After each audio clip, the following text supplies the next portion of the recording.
A'udzubillahi minasyaitonirrajim. Bismillahirrahmanirrahim. Alhamdulillahirabbil alamin wassalatu wassalamu ala asyrafil mursalin wa ala alihi washabbihi ajmain amma ba'du. Assalamualaikum warahmatullahi taala wabarakatuh. Para penonton, para jemaah yang dihormati lagi dimuliakan, alhamdulillah kita merafakkan setinggi-tinggi syukur kepada Allah Subhanahu wa taala atas segala kurniaan, kenikmatan dan segala apa yang telah berikan kepada kita, kita syukuri. Mudah-mudahan Allah Ta'ala menambahkan lagi nikmat-nikmat tersebut kepada kita.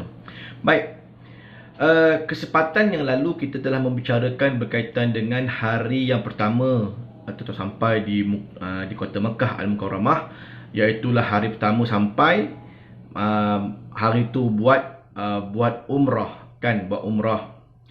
Kemudian kita dah bincangkan juga berkaitan dengan hari lapang selepas mana umrah, sehari selepas dia, bermakna hari yang tuan-tuan sampai itu kira hari yang berkongsi dengan Madinah Mekah. Kemudian esoknya tu tak ada apa-apa aktiviti kan, tak ada apa-apa aktiviti, maka tuan-tuan boleh apply untuk umrah sendiri secara individu melalui aplikasi Itmarna masing-masing. Baik, hari ni kita nak cerita pula pada episod yang ke-8 ni, kita nak cerita berkaitan dengan hari yang seterusnya, iaitu hari yang ke-3 lah, tuan-tuan sampai di bumi Mekah Al-Mukarramah, apa pula yang akan berlaku ya. Baik, sebelum kita nak cerita bab hari yang ke-3 tuan-tuan di kota Mekah Al-Mukarramah ni, saya ingin menyentuh sikit kan perihal di Madinah hari tu, iaitu saya terlupa nak sebut berkaitan dengan HSO ya, HSO ni adalah Home Surveillance Order, di mana tuan-tuan dikehendaki untuk mengisi dalam satu form laman web Kementerian Kesihatan Malaysia.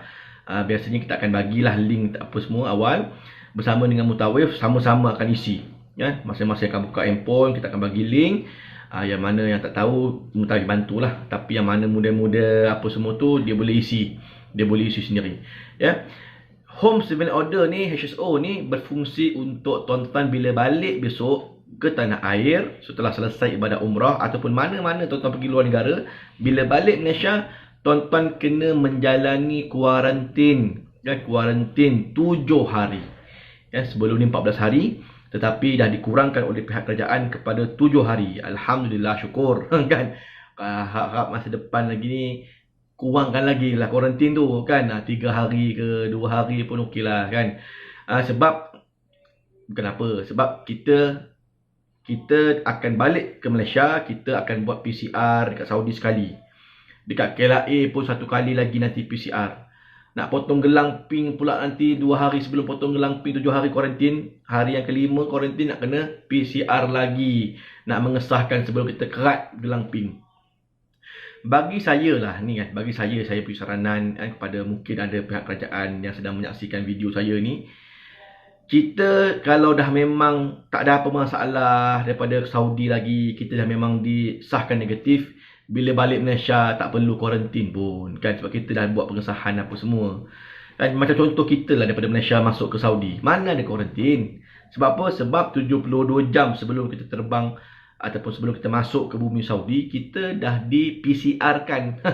Kita dah kena ambil air liur, dah kena jolok hidung, lepas tu negatif, kita boleh terbang masuk Saudi. Masuk Saudi tak ada kuarantin, terus aja boleh pergi masjid Nabawi kan, boleh pergi ziarah dalam, ziarah luar, pusing Madinah dan sebagainya.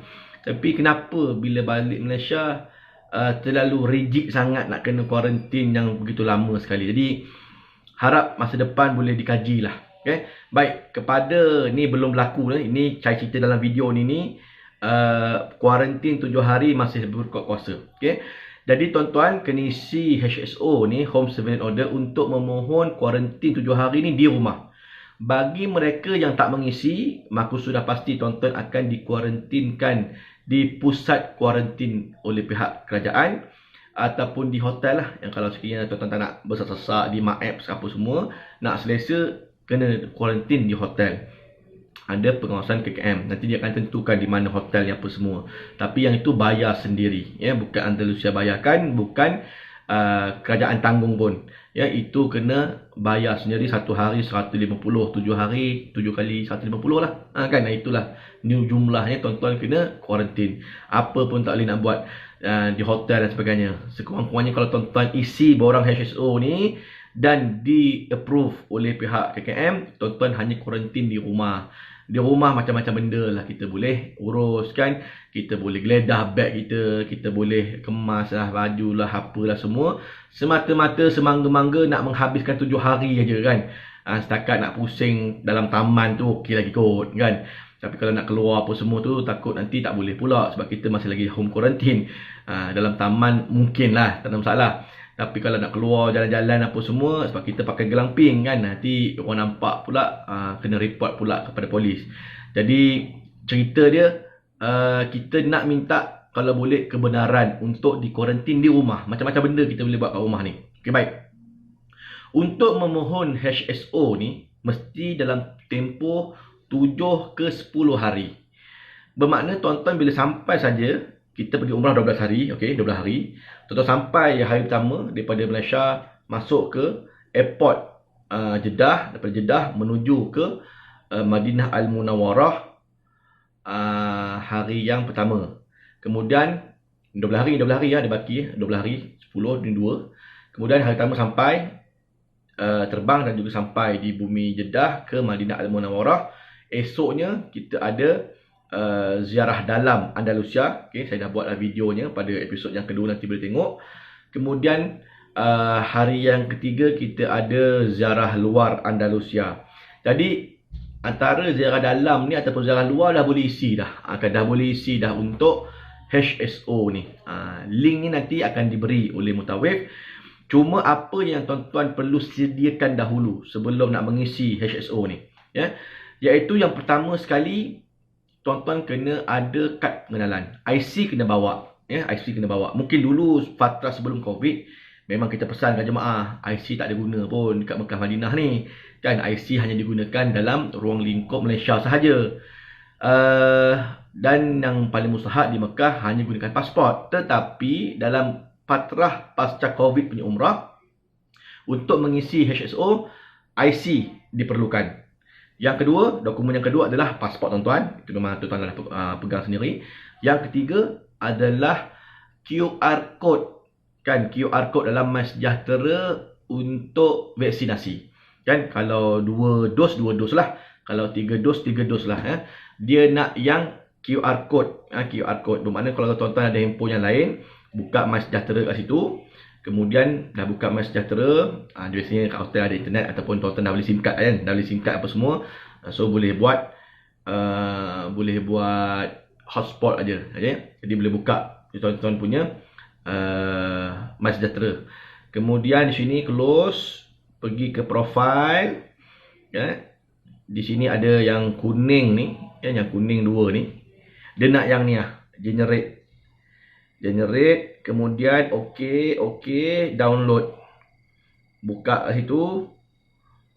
Yang boleh download punya buka kat PDF. Yang yang ini Yang ini ni screenshot. Kan, screenshot dia. Kemudian dokumen tadi, IC, pasport dan juga yang ini. 3 benda ni kena resize pula. Kan, sebab bila kita screenshot ataupun kita ambil gambar IC gitu, sudah pasti dengan resolusi kamera dia akan jadi 2 MB, 3 MB kan untuk sharp apa sebagainya. Tapi untuk upload ke dalam laman web HSO, dia hanya perlu 250 KB sahaja. Bermakna tuan-tuan kena masuk pula ke satu laman web untuk resizekan dia. Kan, ini kerja-kerja lah. Kan, bagi saya malah nak komplain banyak kan.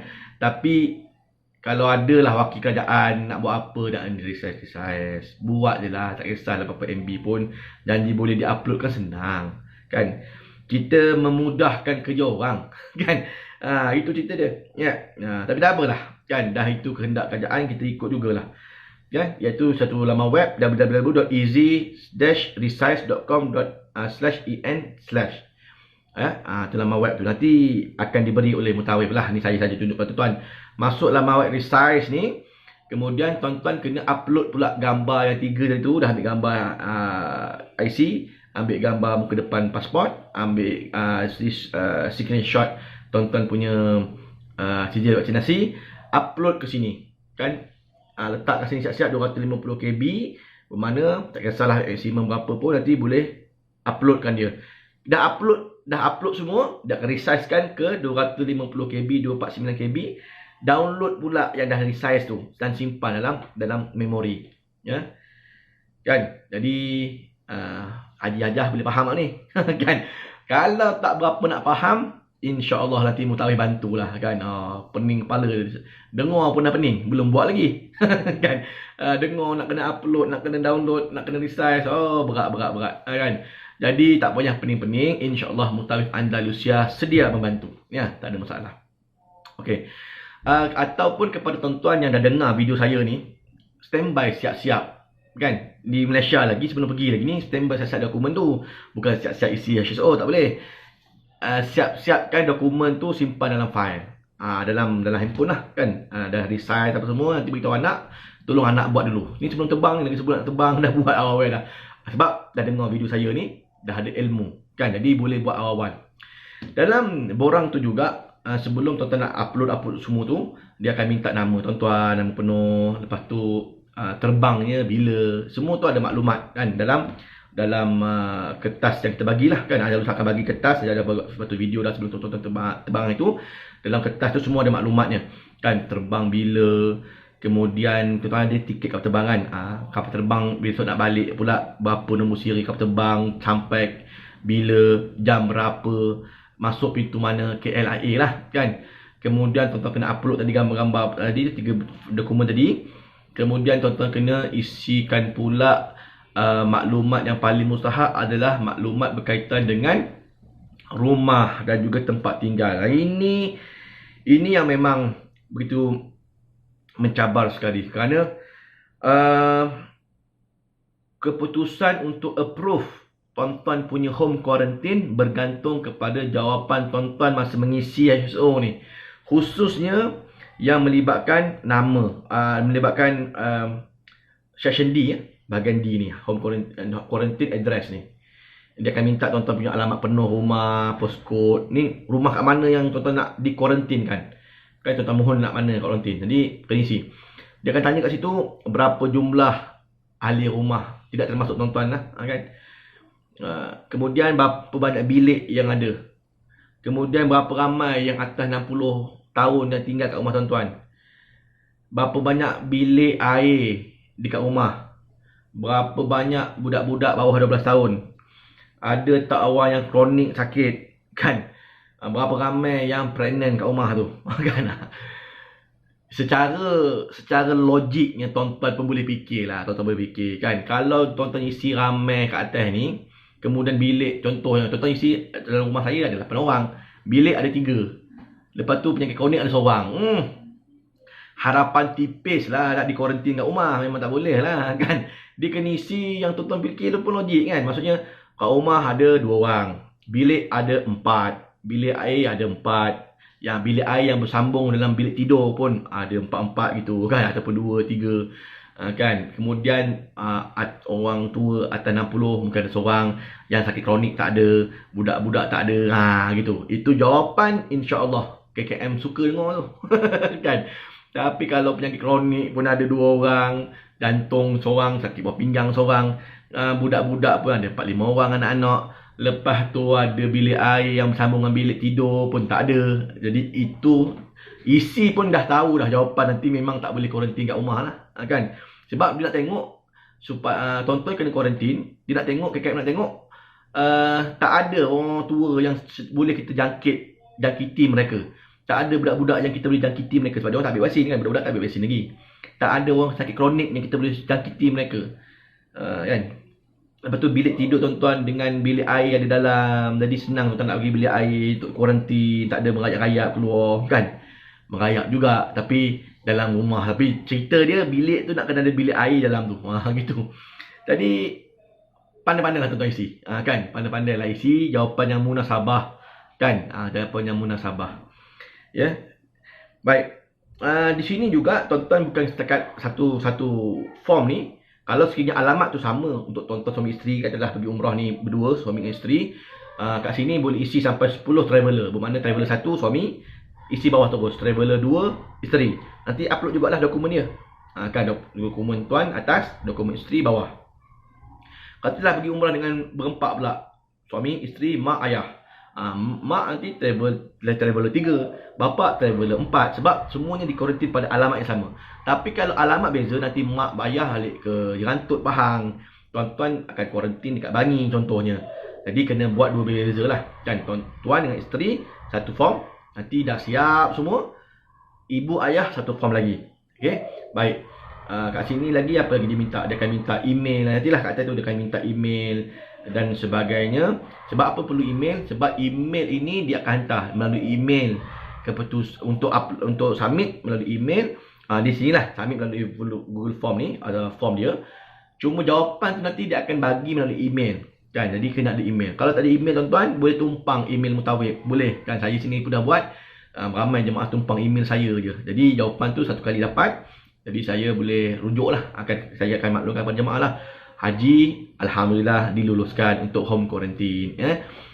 Namun begitu, ada juga yang reject kan. Contoh bila dah isi, jawapan dia akan bagi dalam 2 hari lah kurang lebih. 2 hari dia akan bagi jawapan. Okay, buka email tuan-tuan. Contohnya buka email. Jadi kalau banyak jemaah tumpang, berlambat-lambat lah kan. Sebab apa kena email juga? Sebab dia nak hantar OTP punya nombor submit kan. Bila tadi tu dah isi semua tu, okay, kita pun isi dia punya kod kat situ. Kemudian kita klik, kita submit. Submit nanti dia akan keluar minta OTP, dia akan hantar ke email. Kita akan buka email pula, kita tengok OTP berapa, ada 6 digit, barulah disahkan. Tuan-tuan punya home quarantine sedang diproses. Contoh ni adalah email yang dibagi kat OTP kan. Kat OTP ada 6 nombor. Termasuk kat borang tadi tu baru boleh submit. Kemudian dah submit, okay, home quarantine application sedang dihantar, sedang diproses, bla bla bla bla. 2 hari lah kurang lebih. Tuan-tuan akan dapat pula email satu lagi, home quarantine complete. Your application has been reviewed. Okay, dah tengok apa semua. Dia akan bagi application number, berapa different number. Lepas tu ada passcode. Di situ kita akan masuk pula dekat dia punya ni halaman web bawah ni. Kita tekan dia, kita boleh masukkan tadi lah akan apa dia punya different number dan juga passcode. Di situ kita boleh download kan. Kalau lulus Alhamdulillah. Kalau reject, na'udzubillah, pun akan diceritakan di bawah jugalah apa sebab reject. Reject yang saya tengok itu jemaah saya antaranya kena reject kerana application error, kerana yelah kot, mungkin jumlah ramai kat rumah apa semua kan. Letak 8 orang, 9 orang rumah, bilik ada 2 je. Mana nak mahu ni tuan-tuan kan. Jadi tu ceritalah HSO ya. Ni bila nak isi ni, nak isi HSO ni di Madinah kan, bukan di Mekah. Mesti 7 ke 10 hari. Apa dia punya akibat kalau sekiranya tuan-tuan tak isi dalam tempoh 7 ke 10 hari ni? Tuan-tuan tak boleh tekan nanti button permohonan kat rumah ni kan. Kat sini ni type of application ni, kita nak home quarantine. Nanti tak boleh tekan lah. Sebab apa? Sebab kurang 7 hari. Yang dia akan bagi adalah ni lah, dia akan bagi KKM quarantine ataupun hospital quarantine ni kot lah kan. Dia akan bagi quarantine tempat KKM lah. Kan itu dia punya akibat. Sekiranya kurang daripada tempoh 7 hari. Tuan-tuan nak select pun tak boleh dah nanti. Jadi macam mana nak buat? Okay, baik. Kepada yang gagal, okay, ni tak cerita. Kepada yang gagal, kepada yang berjaya, Alhamdulillah, tahniah. Jadi tu simpan yang elok. Nanti bila sampai dekat KLIA nanti kena tunjuk benda tu. Okay, lulus baru dapat gelang pink. Yang gagal gelang putih. Kepada yang gagal, jangan berputus asa kan. Relax, bertenang kan. Nanti bila gagal apa semua, pergi nak buat umrah pun dah pening kepala, dah tak boleh nak tenang dah nak buat umrah. Aku kan di kuarantin dekat pusat kuarantin kan.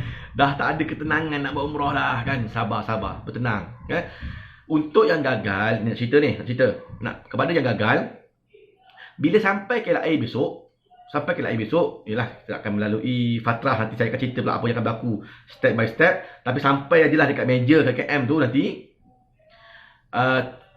tengoklah sikit kan, baca doa sikit, tengok muka-muka pegawai-pegawai kan yang nampak baik sikit, nampak okey sikit kan. Kan? Boleh slow talk. Okey, boleh slow talk kat dia akan bagi satu QR code. Scan atas meja tu, kita scan. Di situ kita boleh isi balik maklumat. Kita boleh isi balik maklumat apa semua yang betul kan. Mungkin hari tu minta maaf lah tuan, saya tersalah isi, saya nak tekan huruf 3, tu tekan huruf 8 contoh kan. Saya 3 orang je kat rumah kan, bilik ada kan. Yang betul kan. Kita boleh override benda tu ya. Dia akan bantu. Kemudian okey, kalau sistem okey dan dapat application terus, dapat terus gelang ping dan boleh kuarantin di rumah. Jadi sebenarnya boleh. Cuma kan ni pengalaman. Nak cerita kan. Sebab pegawai KKM kita ni ramai ni orang masuk daripada luar negara ni, pening kepala ramai macam-macam. Jadi mungkin gamaknya tak apa nak layan lah kot. Dan banyak sangat orang nak override, isi tak betul macam-macam. Jadi kuarantin je lah dekat pusat kuarantin.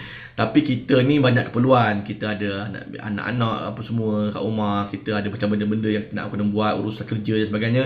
Kat mana pun kita nak buat juga home quarantine. Kita nak minta juga. Jadi cari sikit muka-muka yang mana boleh bantu kita. Kan, kalau kata sekiranya tak boleh juga cik kan, contoh ada ni orang jemaah saya beritahu, ni tak boleh juga tuan, memang kena kuarantin kat pusat kuarantin kan. Mungkin mood tak berapa nak elok apa semua. Kita kata kat dia, sabar. Boleh tak saya nak buat call dulu, nanti saya akan patah balik ke sini kan. Kita pun tenang, tapi kan tengok pegawai lain clear pula, kita masuk pula yang lain. Gitu.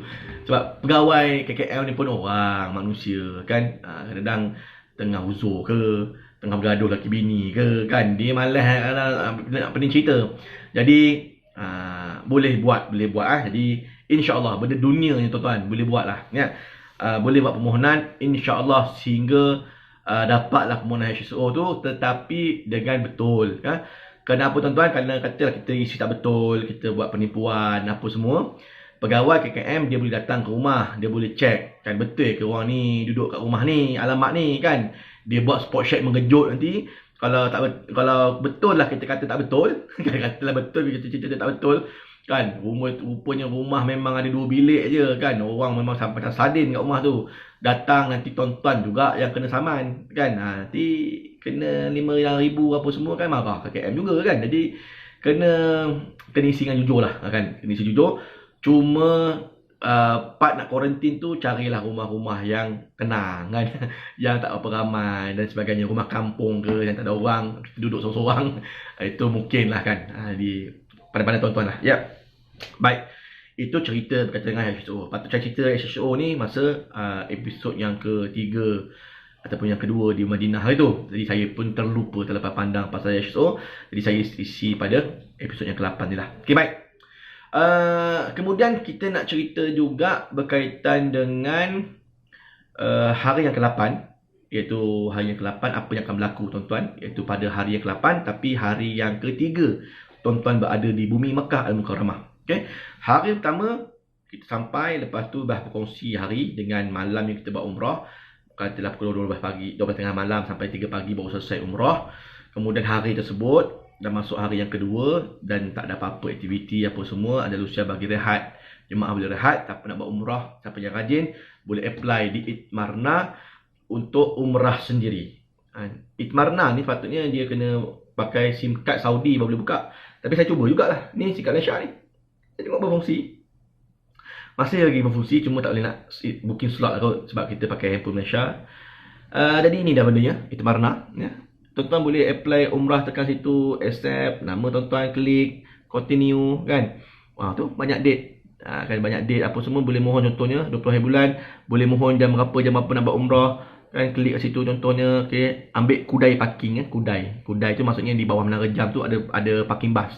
Menara jam yang tinggi tu Abrash Mekah ataupun Mekah Royal Tower, bawah tu ada parking. Jadi kita memang ada bilik, kita jual hotel, kita tekan je lah kudai tu kan. Kemudian obligation tekan dan issuing permit kan. Saya tak nak tekan lah, takut nanti dia override sistem apa semua, nama kita macam kat sana pula kan, padahal kita dalam Malaysia.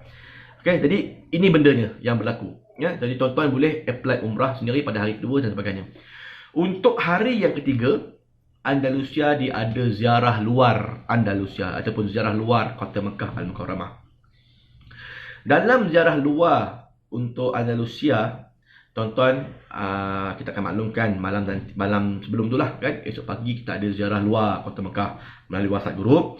Jadi jemaah semua boleh solat subuh, sarapan apa semua. Kita akan berkumpul di lobi pada jam 7.30 pagi contohnya. Kan kita maklum 7.30 pagi, datang 7.45 gitu ataupun pukul 8. Jadi maklum awal lah supaya tuan-tuan dapat kumpul awal kan.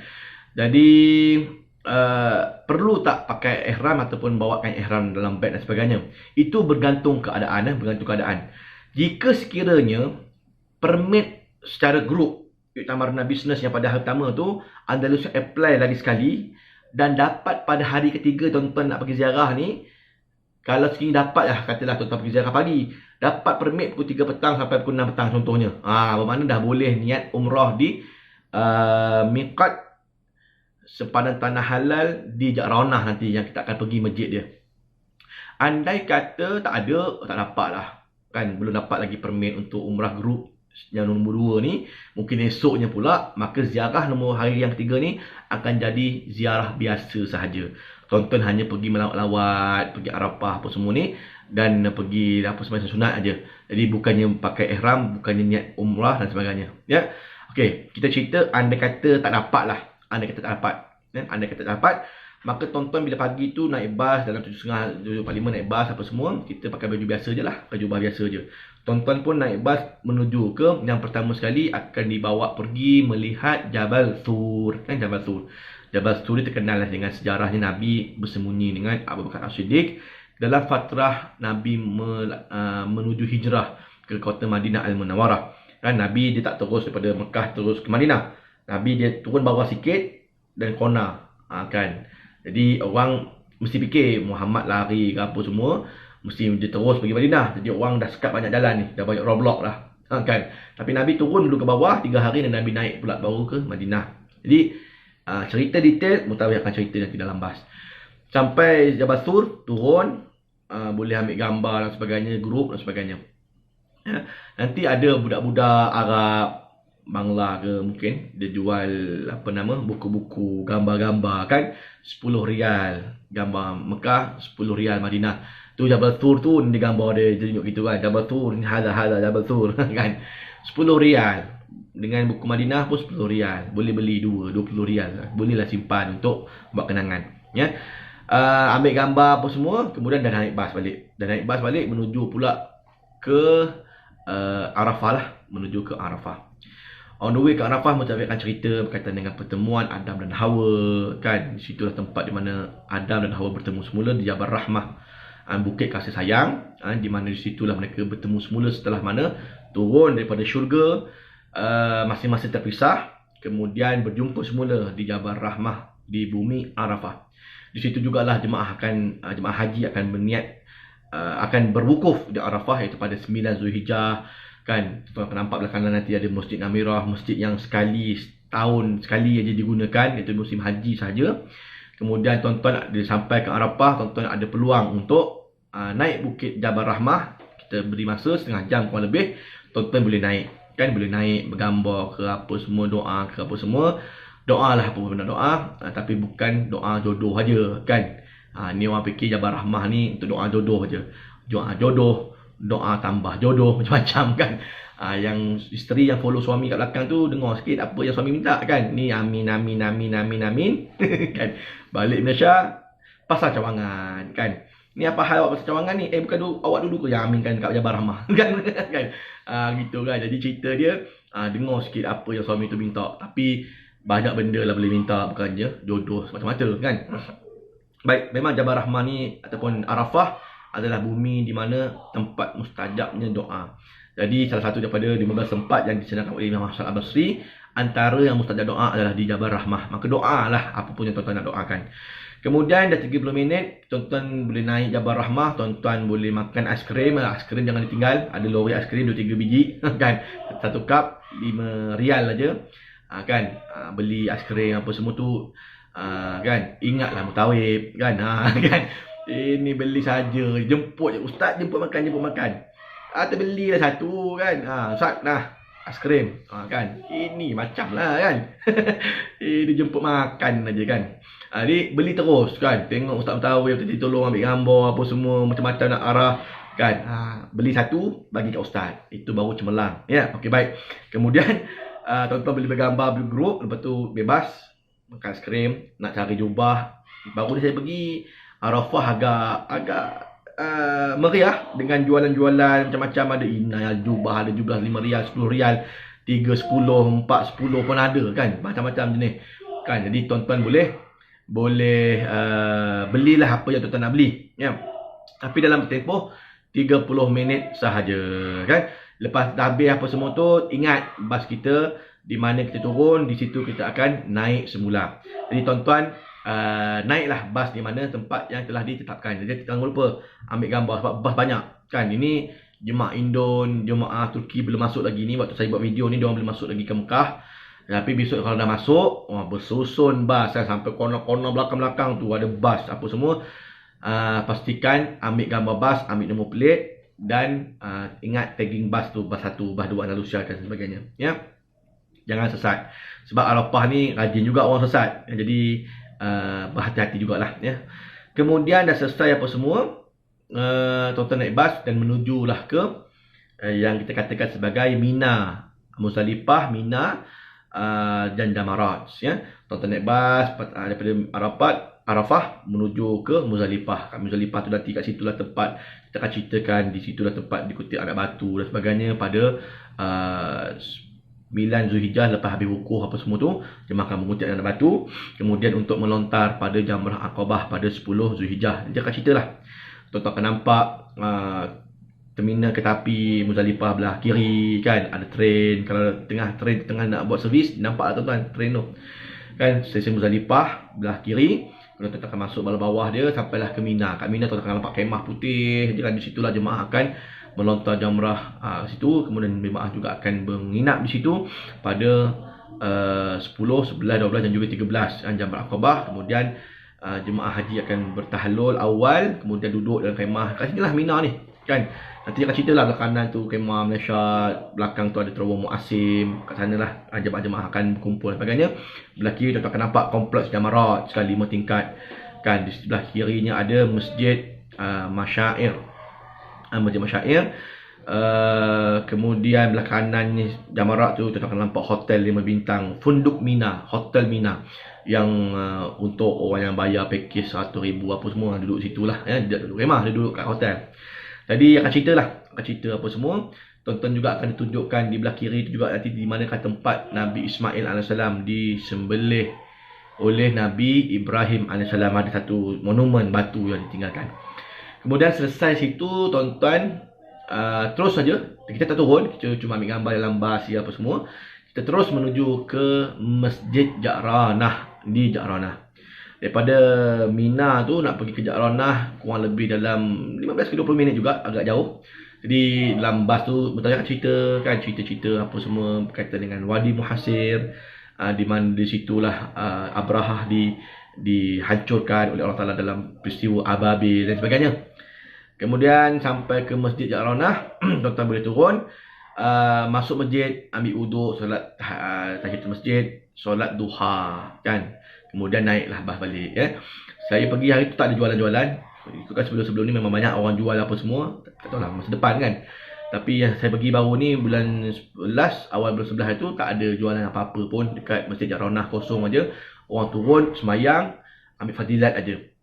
Adalah beberapa orang yang pakai ihram untuk berniat sebab situ yang memang sebab tanah halal untuk berniat ihram umrah. Tetapi kalau kita tak dapat permit, maka Mutafiq akan maklumkan pada jemaah jangan niat ihram umrah pula kan. Kita pakai baju biasa, kita tak bawa pun ihram. Jadi niat bukan niat, kita hanya ziarah sahaja. Tak payah nak niat apa-apa. Niat umrah pun saja ya. Tapi sekiranya dapat permit kan, pagi tuan-tuan ziarah luar Kota Mekah ni, lepas tu tuan-tuan dapat permit kan bersama dengan grup 12 sampai 3 petang ke, 3 petang sampai 6 petang ke, dan Mutafiq pada kita pakai ihram apa semua, kita bawa ke ihram dalam beg hand carry sampai Masjid Ja'ranah, kita gantilah pakaian. Gitu. Jadi saya tak sarankan jemaah pakai siap-siap kat hotel, sebab nanti tuan-tuan nak pergi ke Jabal Rahmah tadi, nak panjat lah apa semua kan. Nak panjat batu, nak panjat apa terselak kan. Sekali-sekala panjat, hilang kain bawah kan, payah pula dah kan, tinggal kat atas je. Jadi tak payahlah pakai dulu kan. Pakai masa dekat Masjid Ja'ranah kalau sekiranya ada umrah. Sebelum-sebelum ni Andalusia memang inilah dia umrah yang kedua untuk Andalusia sebenarnya pada sebelum Covid hari tu. Tetapi sekarang ni kita nak kena ada issuing permit kan. Atau sekiranya tak dapatlah permit beramai-ramai dalam Iktamarna Bisnes Andalusia, tuan-tuan boleh pakai satu bas, jangan isu permit lagi. Kita nak isu pada hari ketiga kata, kita kata begitu. Tengok tarikh hari yang ketiga kita buat umrah, kita ziarah luar kota Mekah ni, bincang dengan pegawai. Nanti mentari akan maklumkan, boleh tak kita buat umrah bersama-sama pada tarikh sekian. Kan, ini pagi kita ada ziarah luar kota Mekah, kita isu masing-masing sendiri-sendiri kat sini. Kita settle kurang lebih dalam pukul 11 pagi dah balik semula ke Mekah. Kita ambil permit pukul 12, tak ada masalah kan. Ni ada 12 sampai 3 petang. Kan. Kalau dia hijau gitu, tapi benda ni nak kena buat sehari sebelum ataupun 2 hari sebelum, sebab kita takut penuh. Jadi kalau nak disekalikan begitu pun boleh. Masing-masing apply individu je. Pam. Tarikh yang sama, jam yang sama, apply issuing permit. InsyaAllah pun juga boleh buat umrah kedua bersama dengan mutawif dan juga bersama dengan semua jemaah-jemaah apa semua. Dan sebenarnya boleh dibuat. Cuma kita tak nak clash dengan permit individu dengan permit bisnes Iktamarna Bisnes Andalusia. Apapun dengar cakap mutawif lah kan. Ikut cakap mutawif, sebab mutawif dia akan sedia maklum bersama dengan pihak Andalusia apa yang perlu dibuat. Nak buat umrah ke ataupun tidak, dapat permit Andalusia ke tidak, ataupun kita nak buat permit individu begini ataupun tidak, itu semua nanti bergantung pada mutawif. InsyaAllah nanti akan maklum kepada tuan-tuan. Okay, baik. Itu cerita berkaitan dengan di Ja'ranah apa semua. Kemudian selesai apa semua, solat duha, solat tahiyyatul masjid. Jadi solat duha, naik bas dan balik ke hotel lah. Jika sekiranya ada buat umrah, dah siap dah pakai ihram dan niat sebelum bas bergerak lagi. Sebelum bas bergerak dan niat dalam bas dah kan, ataupun niat dalam masjid lagi. Saja aku melakukan umrah, sahaja aku melakukan umrah dan aku berihram dengannya kepada Allah Taala, ataupun pakai niat yang betul, yang tak sahaja kan. Bismillahirrahmanirrahim, aku berniat ihram umrah, aku berniat umrah dan aku berihram dengannya kerana Allah Taala. Ya, gitu. Bagi perempuan nak bersyaratlah, sekiranya aku terhalang oleh halangan syarak, maka aku akan bertahallul. Itu perempuan. Bagi lelaki tak payah niat bersyarat. Kemudian dalam bas bertalbiyah lah, labbaik Allahumma labbaik, labbaik la syarika lak labbaik, innal hamda wan ni'mata lak wal mulk la syarika lak. Andui dalam bas tu bertalbiyah je. Okay? Okey, baik. Itu cerita kalau berumrah. Kalau tak berumrah, nanti mutawif akan cerita lagi lah kisah-kisah perang Hunain kan, ada berlaku di Ja'ranah. Sebab perang Hunain tu bila Islam menang, Nabi dia buat umrah di Ja'ranah tu lah. Tempat Ja'ranah tu tempat yang Nabi datang. Sebab itulah antara miqat yang afdal, sepadan tanah halal yang afdal untuk kita berniat ihram umrah adalah di Ja'ranah. Baik. Kemudian on the way balik ke Mekah, kalau umrah talbiyah lah, kalau tak ada umrah kita cerita. Tuan-tuan akan melalui Jabal Nur kan, di sebelah kanan tuan-tuan. Kan bila balik ke Mekah, belah kanan tuan-tuan ada Jabal Nur, Bukit Cahaya. Kan bentuk macam unta dengan bonggol unta. Di situlah di mana Nabi mendapat wahyu yang pertama di Gua Hira, di puncak dia. Kan? Ya, wahyu yang pertama surah Al-Alaq, Iqra bismi rabbikal ladzi khalaq, khalaqal insana min 'alaq. Iqra wa rabbukal akram, alladzi 'allama bil qalam, 'allamal insana ma lam ya'lam. Itulah 5 ayat yang pertama yang diturunkan kepada Nabi Muhammad sallallahu alaihi wasallam sebagai wahyu yang pertama, sekaligus menambalkan Nabi menjadi Nabi akhir zaman. Apakah maksud di sebalik ayat tadi tu? Ada satu lagu. Bacalah, sebutlah dengan nama Tuhan yang menciptakan segala kejadian di dunia. Bacalah, tulislah dengan pena wahyu yang diutuskan, risalah kebenaran untuk insan. Itulah dia maksud pada 5 ayat tadi. Siapa nak dengar lagu tu nanti boleh buka YouTube Rabbani. Kan tajuk dia, bacalah kata dia. Kan nanti inilah boleh tengok kat YouTube. Okey, baik. Jadi ceritanya bahawa Gua Hira menjadi saksi kan. Sambungan lagu tadi tu ada sikit lagi.